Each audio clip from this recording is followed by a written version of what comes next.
कभी आपने नोटिस किया है कि आपके फोन पे सेल्स का बैनर दिख रहा है, लेकिन यार आपके दोस्त के फोन पे वो सेम बैनर नहीं दिखता है।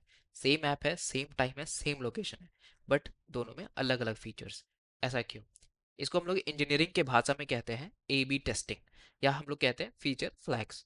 अब H&M जैसी ग्लोबल कंपनी के लिए ये यार काफ़ी ज़्यादा इंपॉर्टेंट हो जाती है, मतलब एक तरह से उनके लिए ऑक्सीजन है। हर एक नया बटन, हर एक नया कलर पहले काफ़ी टेस्टिंग की जाती है, तभी एक यूज़र को प्रॉपरली दिखाया जाता है। लेकिन सीन क्या था पता है? H&M के एंड्रॉइड डेव्स अलग अलग लॉजिक लिख रहे थे, iOS वाले अलग लिख रहे थे, और भाई वेब वाले तो बिल्कुल ही अलग लिख रहे थे। मतलब अगर आपको मार्केटिंग टीम ने बोला कि भाई 50% यूजर को रेड बटन दिखानी है, एंड्रॉइड पे मान लो 40% को दिख रहा है, iOS पे 60% को दिख रहा है, तो यहाँ पे डेटा की धज्जियां उड़ गई थी। लॉजिक मैच ही नहीं हो रहा था, कहीं पे कुछ, कहीं पे कुछ, कहीं पे कुछ। तो इसके वजह से इनकी टीम काफी परेशान हो गई थी। अब H&M की इंजीनियरिंग टीम ने सोचा यार ऐसा कॉमन ब्रेन बनाए जिससे हम लोग तीनों प्लेटफॉर्म पे कंट्रोल कर सकें। अब उनकी क्यूरियोसिटी उन्हें ले गई भाई कोटलिन मल्टी प्लेटफॉर्म की तरफ। का मिशन बहुत ही सिंपल था कि भाई अपने को ऐप नहीं बदलनी है, अपने को बस उसका मेन कोर लॉजिक बदलना है, जो कि हम लोग जिससे हम लोग ए बी टेस्टिंग को पावर कर रहे हैं। तो उन्होंने डिसाइड किया कि पूरा एक्सपेरिमेंट लाइब्रेरी अब वो कॉटलिन मल्टी प्लेटफॉर्म पे रीराइट करें। H&M की यार वेब टीम के पास ऑलरेडी लॉजिक लिखा हुआ था जावा स्क्रिप्ट, बट मोबाइल टीम ने सोचा कि स्मार्ट बनते हैं, अब उनके स्मार्ट बनने में कुछ तो लोचा हो। अब जेएस लॉजिक को समझ के उन्होंने कॉटलिन में कन्वर्ट कर दिया रिवर्स इंजीनियरिंग करके। अब यहाँ पे लग सब कुछ सही रहा था। केटोर के साथ उन्होंने नेटवर्किंग के लिए बनाया था, कोरूटीन यूज करा था असिंक टास्क के लिए। लेकिन यहाँ पे एक हो गई भाई बहुत बड़ी गड़बड़। जावास्क्रिप्ट में एक कॉन्सेप्ट होता है ट्रिपल इक्वल्स टू का, और जिससे हम लोग टाइप चेक करते हैं।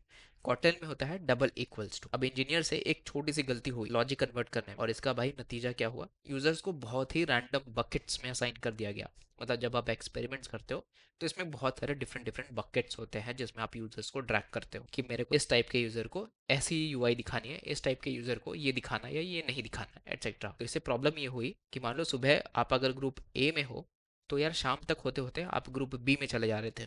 मतलब सीधा तो कुछ घंटों के गैप में आप लोगों का पूरा एक्सपेरिमेंट चेंज हो जा रहा था, और इससे बहुत ज़्यादा इनकन्सिस्टेंसी हो रही थी यूजर्स। फाइनली इंजीनियर्स को ये चीज़ समझ में आई, और इसको उन्होंने फिक्स किया। बट ऐसा नहीं था कि फिक्स हो चुका है, इसके बाद उनको फिर से प्रॉब्लम आई iOS में यूज़र आइडेंटिटी को लेकर के। एंड्रॉयड पर यूज़र आईडी कंसिस्टेंट थी, लेकिन iOS पर एप्पल की प्राइवेसी पॉलिसी की वजह से उन्हें यूनिक आईडी बार बार चेंज हो रही। H&M ने रियलाइज़ किया कि केएमपी सिर्फ कोड शेयर करना नहीं है, बल्कि प्लेटफॉर्म स्पेसिफिक बिहेवियर को हैंडल करना भी है। तो उन्होंने आइडेंटिफायर फॉर वेंडर यूज करके फाइनली iOS यूजर्स को भी स्टेबल किया है। तो जिनको भी क्यूरियोसिटी है कि आइडेंटिफायर फॉर वेंडर क्या थी, तो उनको मैं बता देना चाहता हूँ। This is a special type of signature बोल सकते हो या सीक्रेट की बोल सकते हो, जो कि एप्पल प्रोवाइड करती है हर एक iOS डिवाइस। अब इससे ये इंश्योर होता है कि जो भी यूज़र हमारा अभी करेंटली लॉग्ड इन है या फिर इंस्टॉल्ड है जिसके भी फ़ोन पे, उसको एक पर्टिकुलर एक्सपेरिमेंट्स ही दिखाया जाए।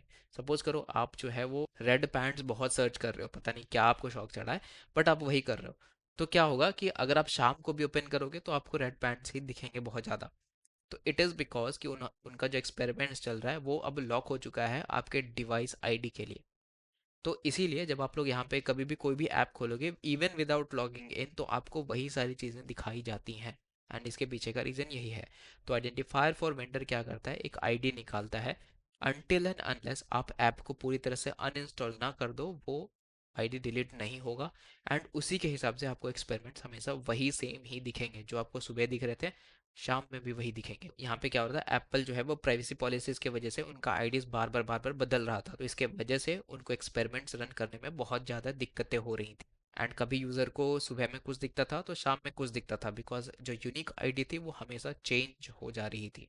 तो इसीलिए उन्होंने यूज़ किया आइडेंटिफायर फॉर वेंडर, और फाइनली iOS यूजर्स को स्टेबल कर दिया। और ये सारी चीज़ें करने के बाद रिजल्ट में क्या हुआ, H&M का पूरा फीचर फ्लैग सिस्टम अब एक केएमपी लाइब्रेरी है। अगर उन्होंने कोई नया एक्सपेरिमेंट रन करना है तो वो लॉजिक एक बार लिखते हैं और वो सारे जगह पे रिफ्लेक्ट होता है equally. Moral of the story क्या है कि स्टोरी से सबसे बड़ी लर्निंग होती है कि डोंट राइट एवरीथिंग। आपको जो रिक्वायरमेंट है आप वही उसकी लॉजिक, उसी के लॉजिक को आप चेंज करो। तो यहाँ पे सिंस H&M के सार पूरा का पूरा एप्लीकेशन जो है वो एंड्रॉयड पे चल रही थी, लेकिन सिंस उन्हें कुछ कुछ चीज़ें जो है वो कॉमनली पावर करनी थी, तो जो उसके इनका जो पूरा एक्सपेरिमेंटल वाला चीज़ है, बस उसको, उस मॉड्यूल को उठाया उन्होंने और पूरा वही लिखा। तो यही कहा जा रहा है कि उन्होंने बहुत ही स्मार्ट तरीका सोचा, यार पूरी ऐप को लिखने से बड़े हैं वही सारे मॉड्यूल्स को पकड़ते हैं जो कि हमारे लिए नेसेसरी है। तो एचएनएम ने पूरा ऐप के एमपी में नहीं बनाया, सिर्फ उन्होंने एक हिस्सा जो उनके लिए सबसे क्रिटिकल और कॉम्प्लेक्स था, बस उन्हीं को उन्होंने डाला है। तो अगर आप भी सोच रहे हो कि केएमपी स्टार्ट करें या नहीं,